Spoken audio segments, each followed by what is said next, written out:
This is the Outliers podcast, episode 2, take 1.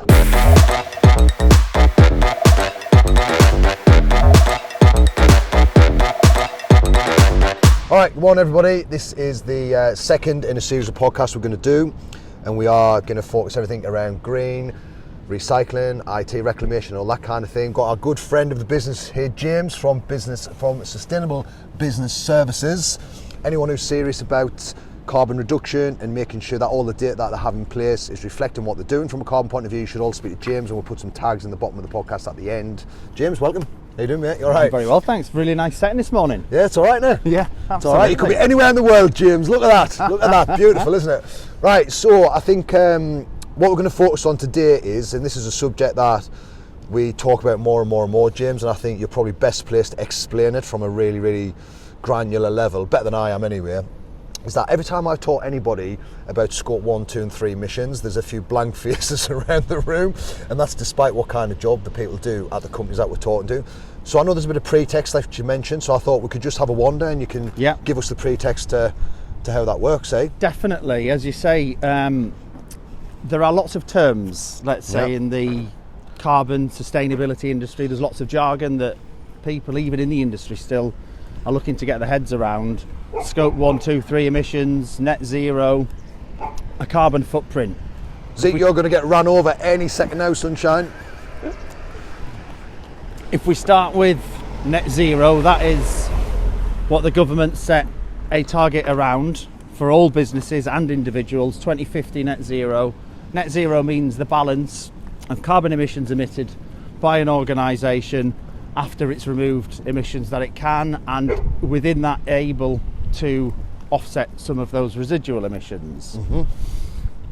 In order to calculate a carbon footprint, you need to calculate your carbon emissions. Carbon emissions are set into 3 different groups by the most widely used international accounting protocol, the Greenhouse Gas Protocol. Yeah. That's Scope 1, Scope 2 and Scope 3. So 3 groups of carbon emissions that are effectively all emissions that an individual, an organisation, an event, a product creates within its cycle. Scope 1 relates specifically to the business's direct emissions, so that's things like company vehicles and facilities. Yep. Scope 2, indirect emissions for things like purchased electricity, steam and other fuels. Scope 3, the one that we're talking about today, is the biggest element to any company's carbon footprint and can range between 70 to 90% of an organisational footprint. Wow. And that can be everything else within a value chain, so supply chain, waste, water, employee commuting. There's an absolute array of different emissions that sit within that. So that's potentially why I guess scopes and scope 3 emissions can often be confusing. Right, okay. And specifically speaking about scope 3, I think scope 1 and scope 2, it's fairly straightforward. I think the documentation and the literature is pretty straightforward as well, and I think companies can understand that. Do you feel in your experience, and we certainly feel this, is like once you get into scope 3, people start off in the main well, but I think one of the hardest things is because it's your supply chain. It's how do you monitor your supply chain's carbon footprint, and more kind of directly, how do you know they're telling the truth about it? That's a fair question, actually. The work that we do with clients, we always start at the beginning, and that's scopes 1 and 2. As you say, you know, they're the easiest for anybody to get their heads around. They're also the easiest to usually enact change on and to remove carbon from. Scope 3 being as not within your control, it is the hardest part. And as you say, it can be off-putting to some organisations who have, with the best will in the world, started on this journey. Then we start to ask them for all of this data relating to things that they do, but maybe have never recorded in certain ways. So we just take it one step at a time. We don't need to get all emissions in on day one, effectively. Okay. You know, it can be a long-term project, and within that set targets around actually getting the data associated to scope 3 over a 3 to 5 year period. You know, you can set targets of 20% year 1, 50% year 3, so on and so forth, so as to not overwhelm someone. Okay.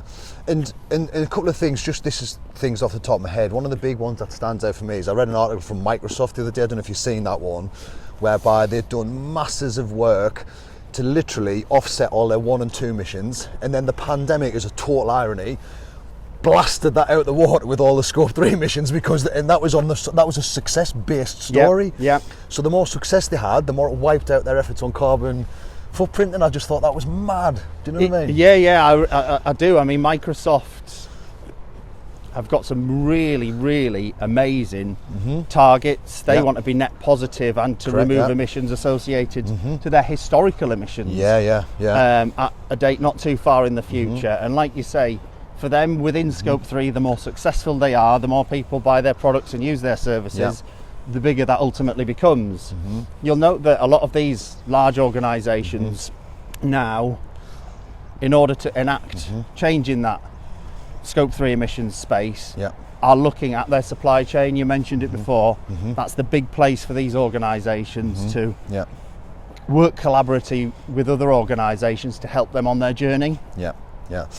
And so that's one example of where Scope 3 can be knocked out by something positive for your business, which seems really ironic to me. I still can't get my head around that. It's almost like you're getting penalised for doing the right things, in a sense, isn't it? It's kind of weird.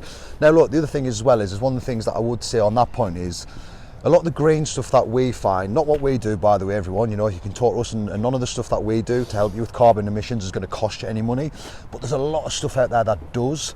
What's your view on all that kind of thing in terms of, you know, paying extra for green energy and things like that? 'Cause a lot of companies can't afford to do that in this kind of climate. I mean, you know? energy is a very topical subject at the moment. Of course it is, for many different political and non-political reasons. But the actual ability to enact change and switch to renewables is tough at the moment, and out of a consumer's hands, because we as consumers cannot switch energy contracts at the moment. The reality of the sort of the difference between costs of renewable and non-renewable, that's coming down. The gap is closing, and more of your big energy companies now pretty much provide renewable energy. So the gap to change for things like that is coming down, and this is the big part of the whole sort of challenge that we've got. There is technology that can allow for some change now. There are technologies that are currently evolving that will allow for other change, and in certain industries there isn't technology that will allow them to make any changes or switches now. So it's just about understanding your own data, your impact, and that of your supply chain, and doing what you can. Understood. And I think the other thing that I was going to talk about as well is on that, is that one of the things that we're seeing is, careful Zeke before you get run over by a rock, was we did some public sector work, and we apply for a lot of public sector tenders. And sometimes they're written in such a way where I think they don't understand this kind of scope emissions lark, because if they did, they would know that that's really hard for any supplier to kind of attain or to get or to prove, by the way. One of the things that I seen was, and I think this, and don't quote me on this one, everyone at home, but I think the NHS have committed that they won't use any supplier by the end of the decade that can't prove that the carbon net.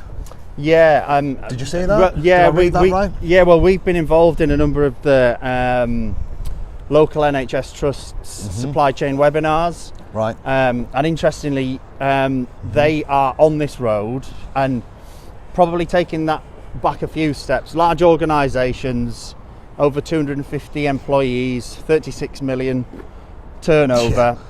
They've been legislated to record and report on their carbon emissions through streamlined energy and carbon reporting for several years. So going back to our initial point, scopes 1 and 2 are in the bag for them. They've got a plan for them. They know what they're doing.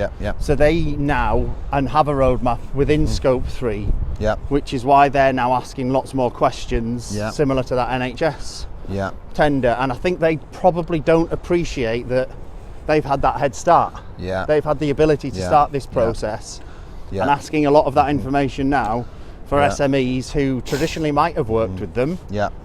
or new SMEs wanting to work with them. They don't have that data to hand. They haven't got those few years head start. Yeah, yeah. Do you think as well, as one of the things that I always think about as well as, you know, as we're a small medium enterprise, you know, we've got 20 staff, we're doing all the right things, and naturally because of what we do, we can show carbon reductions just on the basis of what our business does. So it's not easy for us, but it's not easy for us in the sense hard to figure it out. You did the work for us, so you know how difficult it is. But I think one of the things that I always wonder is can small businesses win contracts like that because they can't necessarily invest in some of the technology, or they can spend the money to prove these carbon net zero? Do you think that's going to lock certain companies out of this commercial opportunity going forward? Possibly yes, and possibly not, in that I do really believe that organisations that understand this process and understand their environmental impact and can demonstrate the journey that they're on, you know, working with organisations like ours and others, and using software doesn't actually break the bank. And for me, the value that we can add to an organisation that might enable them to tender for one of those public sector contracts more than offsets the price that they would pay for us to come in as effectively an outsourced environmental manager. So for me, it's about understanding your business model, your customer base, and if you are looking at engaging with public sector organisations, large customers, you need to be doing this. It's as simple as that. Obviously, all right, so moving it back a little touch then, in terms of kind of what's going on in the world, if you were, let's say you didn't do what seeing you had the knowledge, but you didn't do what you do for your business, where do you think is a good place that companies can start to kind of start reducing the carbon footprint? And I don't mean things like, yes, you can take less trains, you can kind of limit the business travel you're doing, things like that, but, you know, kind of nuts and bolts infrastructure stuff, what can companies do you think, which are easy things to start off with? Well, the first place is to try and understand your data, and if not engaging with an organisation like ours to pull all of that together, you can quite crudely look at, you know, what you do as a business and say, we manufacture gin as an example, we use water, can we use less water? We use electricity, can we switch to renewable electricity, produce our own electricity, or can we produce our product at a different time of day to reduce the impact on the network, etc. Right, okay. What would be an example of that? I'm just trying to think out loud, you know, when you do something differently at a different time of day. One of the things from the old energy days, remember, is that energy can be cheap on the night if you use a certain type of meter and things like that. Right, that's one of the big challenges that we've got in the energy market at the moment. You know, we work with distillers and brewers who have to be on and have to make their products, and one of the things that we're talking to them about is, can they, you know, ultimately produce their product at night, as an example, because you know, that's more a cost than an efficiency perspective, but it'll reduce the impact of the increased energy prices for them. So it's about looking at your organisation as a whole. You know, we've talked about commuting.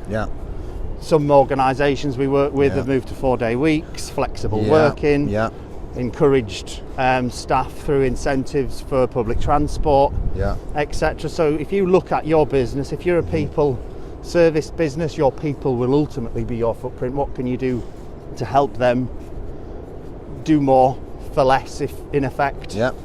If you're producing something, or if it's you know, IT equipment or whatever, how can you use that product in a way that extends its life cycle, which is exactly what you guys do? On that note then, and these are more kind of direct questions about our business, what do you think, do you think eventually, because one of the things that we try and do, we have to kind of move with what the market kind of wants, and we've tried to do this kind of out of the box experience. Now, you're never going to get anything from us and think that's as good as an Apple product, because you're just not. It's not new, right? But we're doing all sorts of things like making sure it's all vacuum packed in green bags and it's all biodegradable and things like that, and we're even pumping new car smell into the boxes now, and just to kind of give that like nice experience, because one of the things that we found is that with a couple of our clients, and is that unless you're giving staff something new, the expectation is that it's not as good. Do you know what I mean? And I think we struggle with that. Do you think can you see a world where, I mean, Christ, if it goes on like it's going on, you're not going to be able to get anything other than refurbed, are you? But what do you think about that? Do you think there's like a stigma around the whole recycling, refurbish kind of piece? It's a really interesting point actually, Geoff, in that for me, when we engage with businesses, and I was at a big social yesterday, which is about people, profit, planet. Yeah. Organisations more often Which than is not. our tagline, by the way, James. Well done Well, there. He no, must have been reading the website. I didn't even know. Did you not know that's No. our tagline? Brilliant, I love it. Who stole that, by the way? Where were you? But no, I mean, I think now culturally, more organisations that have to move this way Yeah. aren't ones that then where their staff will expect, nor will they be giving that new flashy stuff, because it doesn't sit with them culturally, and it doesn't sit with their organisational outlook. And for me, that's where business is going ultimately. So I think it's probably going to be, over time, a transition in mindset, and it will be actually better to say that's a refurbished laptop, that's a refurbished mobile phone, and the recipient of that will be very glad of that, if that makes sense. No, I agree. I think, I would say, we've been doing this a good chunk of time now, and I think for me it's definitely a cultural thing. I think it depends on the history of the company. What I tend to find is that older, bigger companies tend to be more resistant to using refurb stuff or to do altruistic things in terms of giving it back to the communities and extending the circular economy and things like that. And I always wonder why that is, because you think the bigger companies with the more shareholders and the more kind of spotlight on their P&L would be more inclined to want to do things like that, but it seems like they're just not, and it's really frustrating at times. I think that again is maybe where there is a transition for employee expectation and what employees are looking for. In the past, it has been about money, it has been about things, whereas now, again, at the event I was at yesterday, they were talking about staff now asking a legal firm what their position is on the environment. So I think that Generation Z or whatever generation's coming out of uni now are absolutely more mindful of what's happening to the planet. They're going to be more. They're going to be more aligned to businesses that can demonstrate that, and that even comes down to things like laptops, phones, etc. Yeah, you're dead right. I've thought about that quite deeply. Actually, I was thinking about this, and I was talking to Simon about this just yesterday. We were sitting down and saying, look, how can we promote our services with so this is my theory about the whole thing, by the way. So I kind of think, when you look at it, it doesn't matter how you strip it down, to move to greener technologies or to do greener things, it's going to cost something. It's going to cost you money, resource, or time, right? That's just the reality of the situation, and I think that's one of the things that gets lost in translation there, is that, I said to Si, look, we need to be more upfront about, look, if you're going to buy a fleet of refurbished laptops, then yes, there is going to be a price to that. Do you know what I mean? There is going to be, it's a lesser price, obviously. If you're going to move to some of the services that we offer, it's going to take time and resource to implement those. And I think there's this real stigma about people just think, if we're going to be green, we're going to just get some electric scooters, we're going to do some PR, we're going to tell everyone we've been green, but actually making fundamental changes to the business, everyone's really, really, really adverse to doing that, because ultimately, some of the services that we offer, which are definitely green, cost money. And I think as soon as people find out it's going to cost money, they're like, I might not be as green as I thought I was. Do you know what I mean? It's hard, isn't it? And I think, it's probably a bit of swings and roundabouts. At the moment, the government has set a net zero target of 2050. They've asked all those premium listed businesses to start recording and reporting on things. ESOS is another method that they ask large businesses to report on their energy. Talk about ESOS, I've not heard that one. What's that? It's an energy savings scheme. Right, okay. So it's focused, as with the name, on energy. But what they're doing with that is they're changing the level of business that reports to that, to move more down into the medium. So for me, what will ultimately happen is that'll happen with SECA as well, streamline energy and carbon. So all of these mandated requirements for businesses to report on their impact and to demonstrate how they're reducing their impact becomes more commonplace across more organisations, and ultimately at some stage, it's happening in Europe, in Denmark now, carbon taxation will come in. So the perceived cost benefit of the easier, more expensive new item will actually probably be offset a bit, because it'll be more carbon intense than taking a refurbished product. Do you know what, that would be a massive help, wouldn't it? I think, if you got tax breaks or some sort of incentive to buy refurbed estates of whatever, not just what we sell, obviously, but anything, you know, whether it be fleets of vehicles, whether it be IT equipment, whether it be canteen equipment, you know, whatever it happens to be, that would make it a lot easier for businesses to make that transition, I think, wouldn't it? Do you think the government could do more to kind of enable that? Yeah, I think it's coming. The government are obviously rather busy at the moment. Really? I hadn't noticed. Just a little bit. Poor Liz looks busy, bless her. Yeah, absolutely. But, you know, they've got a green agenda. They've set a net zero target. It's in our legislation that we will we have committed to net zero 2050 and a reduction of 78% by 2035. 2035 is not far away. The big stick will come at some stage soon from the government where they think, right, we really need to push this further. And incentivising is probably the way that they're going to enable mass adoption of some of these things.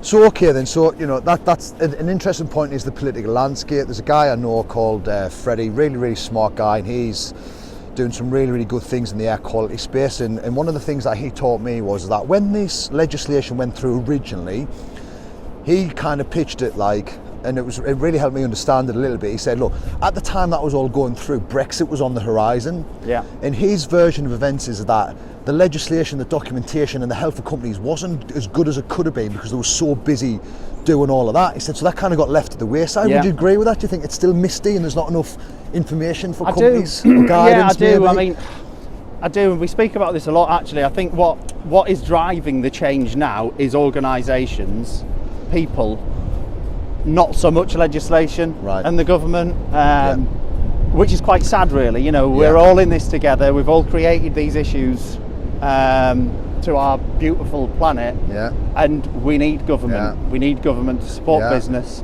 make that transition, because they're so concerned about, you know, energy bills, about raising wage inflation and all of these sorts of things. So we need the government to help. Okay. All right, and then let's. Oh, hello. Where they come from? Oh, there's that. So let's kind of distill it a bit more. Let's get some more direct questions on the table. I think, you know, if you were advising people now, so I tell you what, it's a good question for you, and I know you're going to go through this process with us as well. So are there times when you kind of feel it's necessary when you're dealing with the companies that you service to say, look, actually, you need to put a stop to that, you need to really think about that? Do you give that sort of advice? Did you get that excited about it, James, or not? Yeah, I mean, I would, by the way. We have some challenging conversations, let's say. I mean, one thing within Scope 3 emissions that most businesses don't comprehend is that a category is pensions and investments. Okay, tell us more about that then, that's interesting. Well, I mean, it's looking at where your money is invested from a pension and business investment perspective. Really? Yeah, absolutely. Wow, okay. And I didn't know that actually. Wow, that's really interesting. I have had a challenge back from one client who's on this journey. He's given us all the data. Wow. And he said, but I'm a bit of a capitalist as well, James. So he said, you can't touch that bit. And I said, but this is all part of it. That, do you know what, that's a nice tie back to what I was kind of saying. I said, you know what, I think you can't rewrite hundreds and hundreds of good economic years, can you? Yes, there's always crashes and stuff like that, but typically speaking, it's the best time to be alive when it comes to money, right? Because there's that free market and things like that. I just see my vision, and I was trying to get this, didn't get this properly across last time, is that, you know, I don't care if someone goes and makes £1 billion, as long as it's good for them. It's new, it's green. I applaud that billionaire. The billionaires I don't applaud are the ones that are ravishing the planet to make their money. Do you think there should be tougher legislation around that kind of wealth creation? Do you think we could get it? Because you can't, in a capitalist society, you can't get to that, can you? No, I mean, that's what's always going to spoil it for me. I guess this Scope 3 emission category will maybe affect some of that, but I mean, I was speaking to some investment guys at the event yesterday, and they're changing their portfolios now. Their portfolios of investment, both here in the UK and BlackRock over in the US, big investment banks are switching to ESG investment. And that's really cool. Stipulating, the guy that I was speaking to yesterday said they stipulate that a proportion of their investments, and it's rising all the time, has to be ESG focused. And they're walking away from people that say no to that. Let's just bring ESG to the table, because this is interesting. We got asked to speak at the AWS conference a couple of weeks ago. That was our presentation on ESG. And I think that could be a bit of a game changer for people deciding on what to do with green stuff. Given that Yes, it might be another acronym, but I think they've took it away from kind of CSR now, which was a bit, I don't want to say fluffy because that's disrespectful, but I think making it more business case orientated for greener strategies, I think that's a good thing, right? Do you want to just explain that a little bit for everyone? I think the governance aspect of that is key. You know, like you say, CSR, historically you could publish an environmental policy, do some volunteering, and you're kind of there. But actually, environment, social governance is a lot more stringent, clear, measurable, and a lot of businesses now are linking them into the United Nations SDGs as a way of demonstrating what they're doing with specific elements of that. So I agree with you. I think the governance element of ESG means that they're a lot more traceable, trackable and measurable, and should enable businesses to sort of move forward in this game. And I also think it gets the elephant out of the room a little bit as well. It kind of, so right up front, you know, there's going to be a cost to it, or there's going to be some sacrifice resource-wise to it. But ultimately, the other key thing about it is, you know, you can then project longer term whether that's going to start to give you a revenue stream by doing it, or enhance a revenue stream by doing it. And one of the things I was talking about with Si, getting me and Si have these conversations down here all the time about where we're going to go with the business and stuff like that. But it's really interesting to see that, look, if people just thought more than 3 months ahead to that next shareholder meeting, and they'd see that actually consumers want you to be more green, they're going to trust brands that are more green eventually going forward, especially as you say, these kids coming out of university now, a lot of these decision makers who are kind of less informed about the green stuff, let's say, which is maybe disrespectful. I don't mean that, you know, I'm not pigeonholing everybody in that, but I think this new set of decision makers are the ones growing up in the world now. It's going to be more about that, isn't it? Surely they're going to make the decisions based on that, I think, some of these people. Absolutely. I know that, you know, the majority of courses at university now have a sustainability element of them. Yeah, for sure. The state that the planet is in is one that we, as, you know, young to middle-aged people are... You're being polite, was that for my benefit? Well, a bit of both of us, mate. Where ultimately, you know, the older generations, the industrialisation of the global north is leaving these younger generations with a planet that is at a tipping point ultimately, so it's way higher on their agenda, and they're the decision makers of the future. So again, like you say, the businesses that are looking that far into the future will ultimately be the ones that succeed. Yeah, I think so. Well, it's got to be. I mean, bringing it back to our business, you know, one of the things that we do now is we produce these reports for everybody. So the more stuff you give us, it gets plumbed into our ERP system, but it shows you how much palladium you've saved, gold you've saved, and all this kind of thing. But when we did that, when we built that system, one of the scary things was to have a look at like statistics that make you think sugar. Like 80% of the world's gold's been mined already.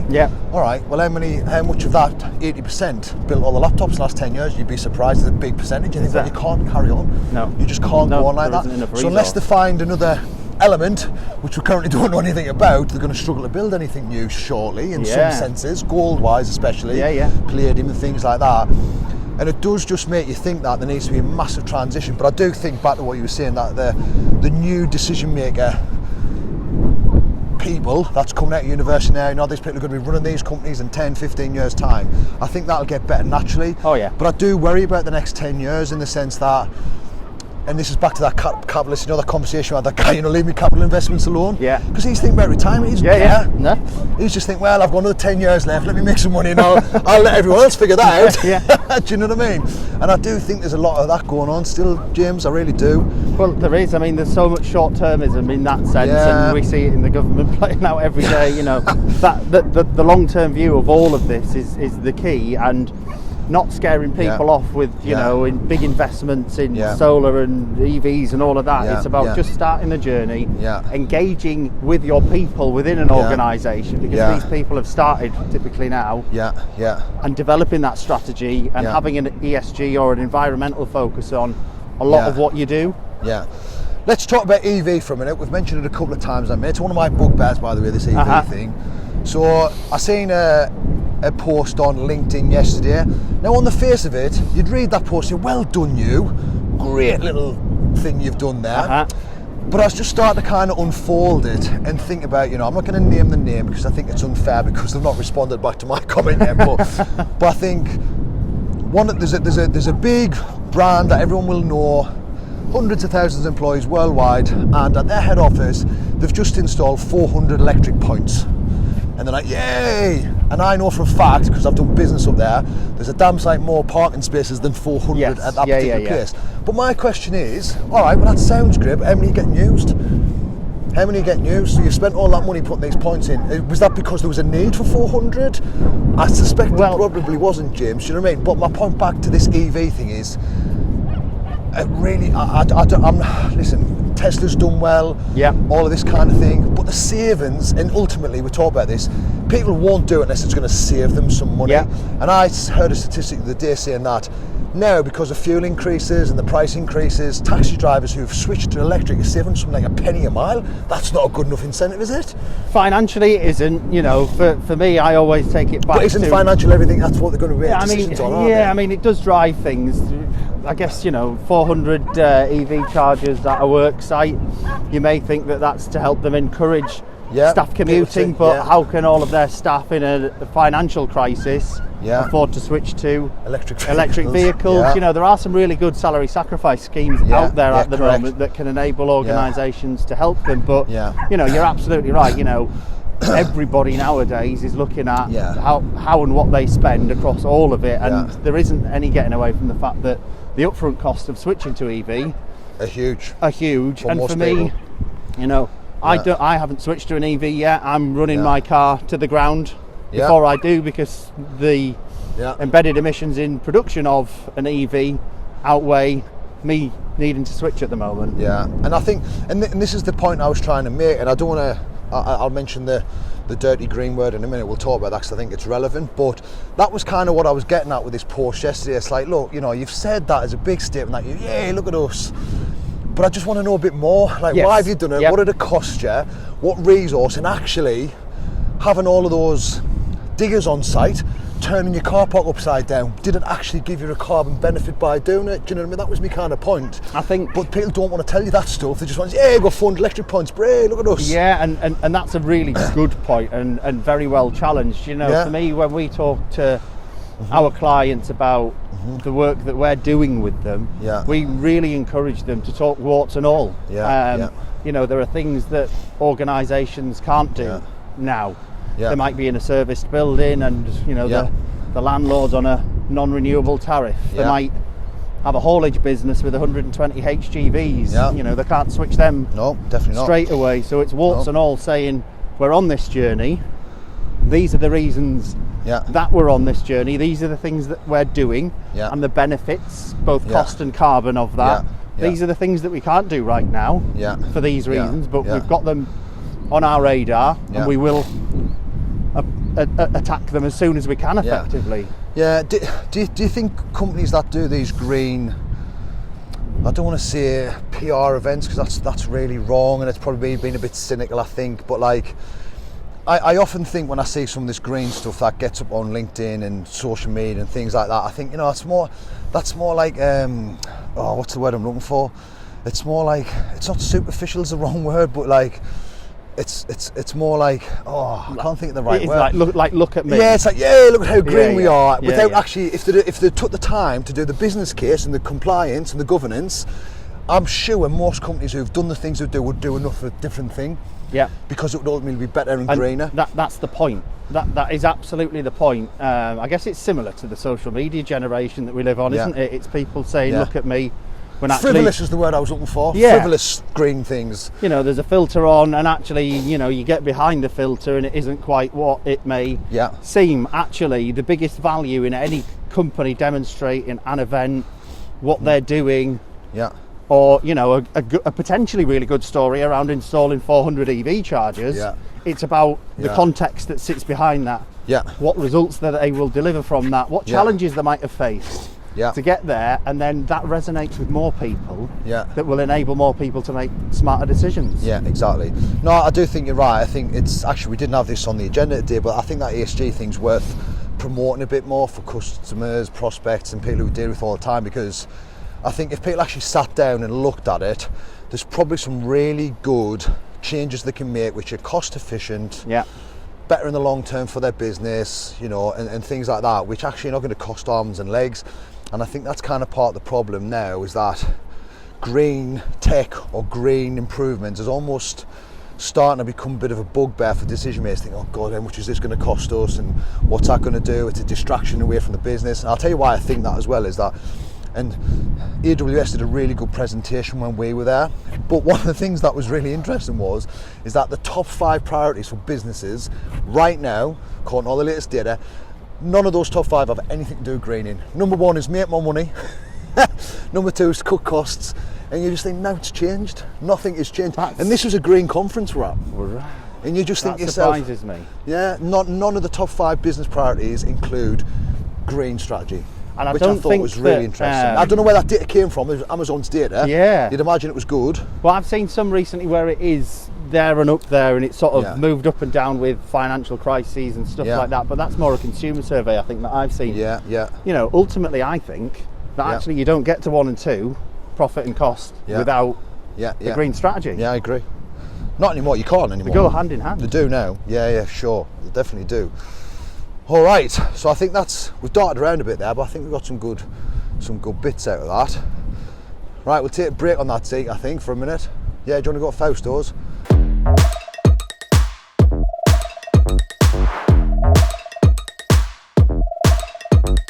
We're at Fausto's coffee shop on Roker. You should all check it out, everyone. It's absolutely amazing. And the food is far too good, to be honest with you. I could sit here and eat this all day. James, I think I've got one more question that I wanted to ask you, really, to finish off this podcast. Thanks for being here, by the way. It's been amazing, really insightful already.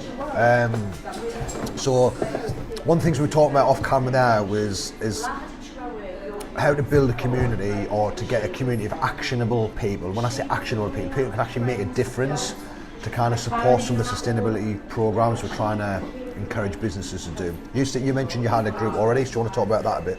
Yeah, well, it links into nicely what we were talking out there on the beach. You know, Scope 3 is such a big and complex area for all organisations to tackle, and it involves all areas of their supply chain. So we decided to try and create a community, a sustainable business community of businesses that can both themselves demonstrate that their product and service are on the road to net zero and can provide environmental benefits to others. Yeah.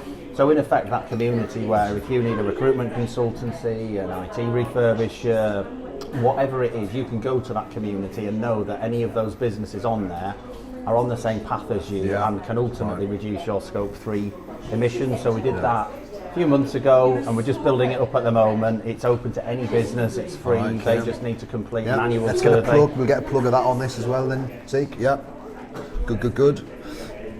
One of the things that you said on the beach, which I'd forgot to talk about myself, was the Sustainable Development Goals. I think what you just said there is really important, is that I often find a lot of the companies that we speak to, they're doing these little side projects of their own, and I always say, well, why don't you go and ask other companies like you what they're doing? Because they could be doing something really good, which is like, and you're not competing. No.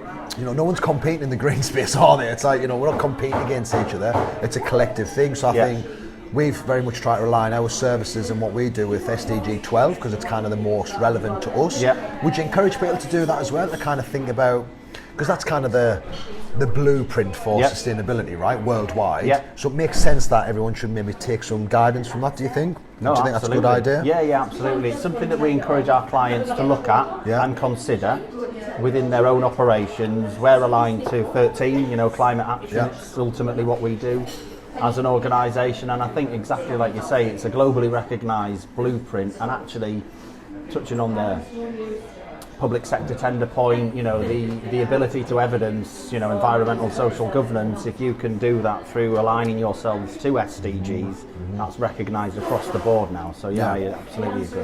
Yeah, and this new community that you've got going, what kind of people are joining that, would you say, right now, or who you're interested in joining? Well, like I say, we want that to cover every base. We want that to be a place where any organisation who is trying to reduce their Scope 3 emissions can find an organisation that can enable them to do that. So we've got an array of businesses on there. We've got IT refurbishers, yourselves, we've got drinks manufacturers, gin, breweries, we've got recruitment consultancies, training organisations, haulage and delivery firms. So we've got an absolute array of different types of business, and it's growing week on week. And how do you curate it? How do you kind of manage it? Do you just let it go, or do you give topics every week to consider and talk about, or what? Yeah, I mean, it's in its early stages. You know, the reality is we've created some groups. What we want businesses to be able to do is not for it to be anything that takes too much of their time up, but something that they can collaborate within.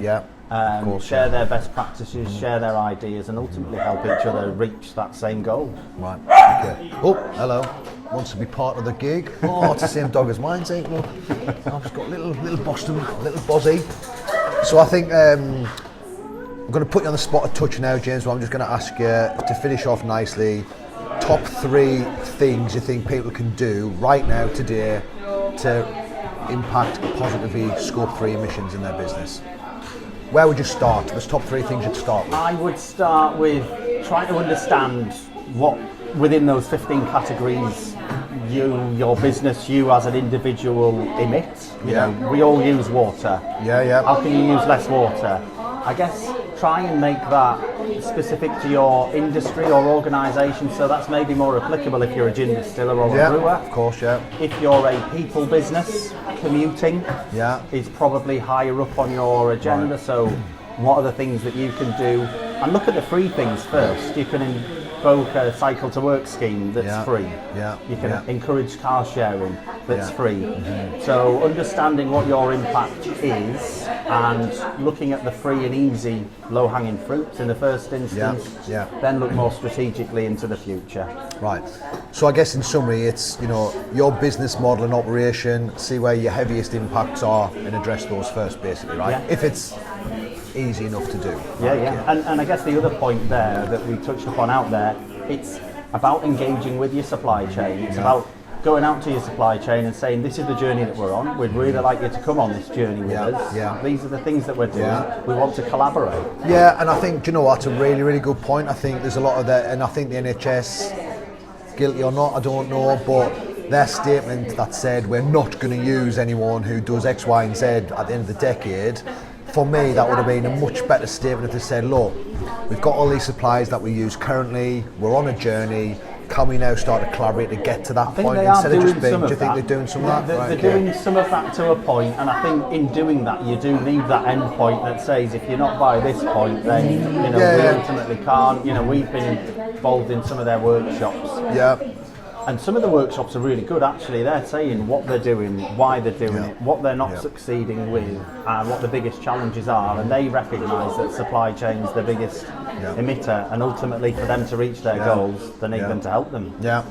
And I'm going to finish with this. Obviously, everybody, if you want to know more about, I'm talking about, is that what you're asking me to do?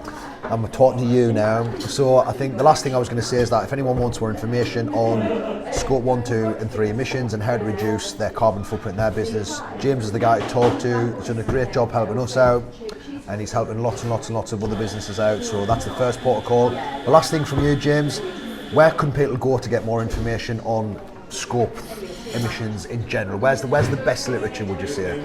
Generally, it's all the literature that defogs it, I'd say. Well, I mean, there are a few places. It's generated from the Greenhouse Gas Protocol. They've got a website that breaks down all of the different scope emissions. They do so in layman's terms as well as loads of technical jargon. Probably bringing that down somewhat further, the SME Climate Hub is a really good place to start for making a pledge to the United Nations Race to Zero campaign. Free of charge, and there's a raft of information in there as well that talks to businesses about what they can do and breaks down all of the scopes. Great stuff. Thanks, man. Thank you. No Thanks, problem. everybody.